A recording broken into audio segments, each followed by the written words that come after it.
Welcome back to MMA Wizards. Before we jump into these predictions, like and subscribe, and turn on notifications to never miss an upload. Opening the card, Diego Lopes and Pat Sabatini will go at it to kick things off. Diego Lopes comes into this fight looking to make a statement in his last short notice performance. Lopes struggled with getting going, but eventually found some success later on in the fight. While he did not win this fight, it's clear that he used his full capabilities in training to seize the moment on Saturday. We predict Lopes will enter the fight fast and find a finish somewhere in the second round, preferably a submission win.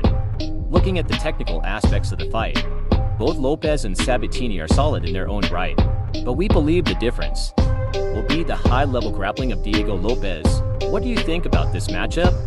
Let us know down in the comments. Next up, we have a great lightweight matchup between Matt Frevola and Benoit Saint-Denis.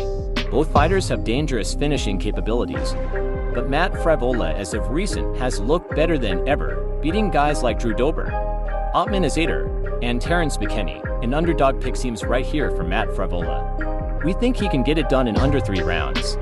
Finding the counter shots he needs to finish this fight, Benoit will definitely be tough in there, but we have to take Matt as the underdog. Let us know your pick below. Moving on to the feature fight, Andrade vs. Dern. We don't expect anything crazy from this fight. However, we are going to pick Dern based on the last performances of Jessica Andrade.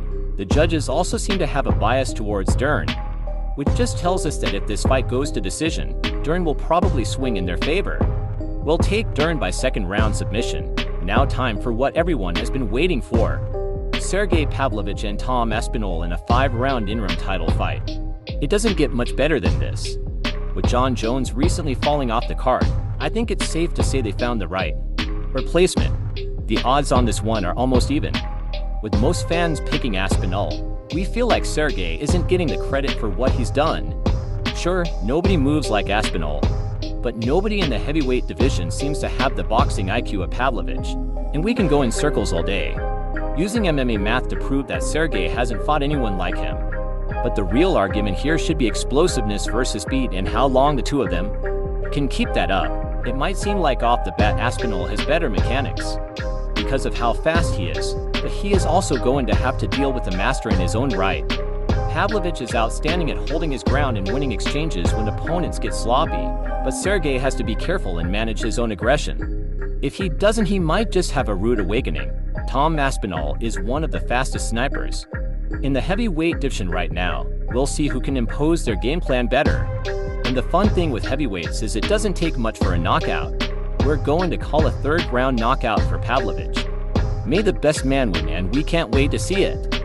Now time for the main event in which everyone has been waiting for. Alex Pereira and Jiri Prochazka. This is a fight for the ages, between two warriors from completely different backgrounds. Jiri being the samurai warrior, which he takes very seriously, and Poetan, which translates to stone hands. In his tribal language, Pereira is an Amazon jungle descendant. He is literally the closest thing to this. Alex Pereira is a slight favorite in this matchup, probably due to the fact that Jiri has been inactive for some time.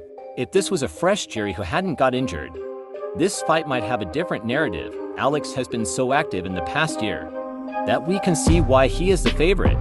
But Jiri is definitely the true champion, which Alex must beat if he wants to be recognized as the best fighter.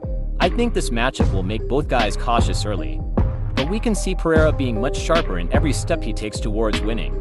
The best case for Jiri is to use his angles and weird attacks early. If he can get off any awkward elbows or even clinch positions by the cage, he might be able to control this fight in the way that he wants. But hey, nobody said fighting Pereira was going to be easy. Alex's left hook will play a huge factor in this fight, as it always does. But the problem with Jiri's style is he likes to drop his hands mid-combination.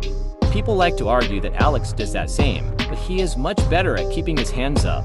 We think this is going to be an early knockout for Poetan. 1st round left hook knockout, okay, maybe 2nd round. And also, since moving up to light heavyweight, Pereira's kinetic chain and power looks ridiculous.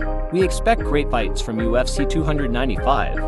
And from the lineup that's been made, it's almost guaranteed at this point. Thanks for watching this prediction video. If you enjoyed and want to see more content, let us know by showing your support. That's all for now, see you on Sunday.